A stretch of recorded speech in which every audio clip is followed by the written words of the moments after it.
Hi, I'm MJ Jennings, Director and Executive Coach of Active Communication, and it's my pleasure to introduce you to Alan Sealer, who heads up Newfield Institute, and they are the forerunners, the Advanced Coaching Institute, and we're happy to bring them to Hong Kong and to Asia through Active Communication. So Alan, tell me, what is a little bit of the history of this advanced coaching process? Why is it different? Okay, well, ontology is the study of being, and what ontology is doing is working with the essence of people's being. And people in the corporate world might think that doesn't have a place in that part of life, but it does, because people bring their being to work every day, and that's how they operate. They operate from their being. So this work comes from some very deep studies in philosophy and also biology, a very interesting area called the biology of cognition. And there was a gentleman who put all this together back in the late 1970s called Fernando Flores.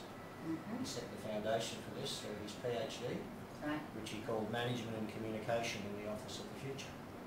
So what does that mean, the Office of the Future? Aren't we there now? Isn't this the Office of the Future? Well, he's a visionary and a futurist, and he foresaw things such as email. He was one of the early developers of the word coaching, and he coined the term ontological coaching. So that's a good point. Ontological coaching is a new methodology. It's a different approach to the traditional coaching. So tell us a little bit about what is ontological coaching. Yeah. First up, I think the easiest way to characterise it is that it gets to the heart of how people learn and function and change. And as I said earlier, it's about working with people's being, and we have the expression "way of being" in ontological coaching. The way of being. So, if you were to talk about my way of being, what does that mean?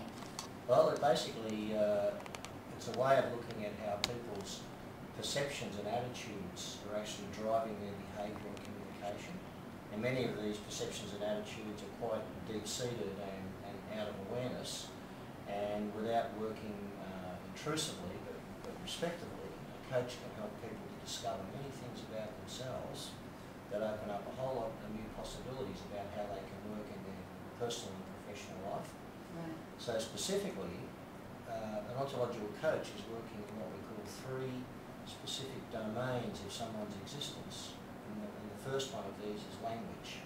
So language, that's the words you choose to use in a communication? It's partly that, but language is a lot more than that.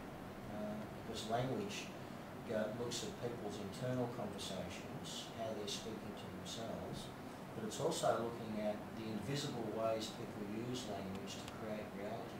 Right, and the second part being? And the second part is the domain of emotions. Right. And so we say humans are emotional beings at all times, and in particular we focus on people's moods, which is such a big part of attitudes, and these can be long-term emotional orientations that people have. Right. And the third focus? Focuses on the physiology or the body.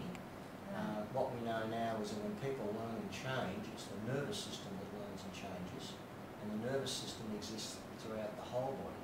It's not just the brain. Right. So an ontological coach is very specialised in how to work respectfully in supporting people to make small shifts in their posture. Okay. Totally change how they feel about themselves and their outlook on life. Great. Thank you for that little introduction and history. Yeah. So as we can see, as we're going to go into what is ontological coaching, we know it's a way of being. We know that it covers language, emotions and moods, and the body. So look at the next podcast to see how that can make your life more enjoyable, maximise your potential. Thank you.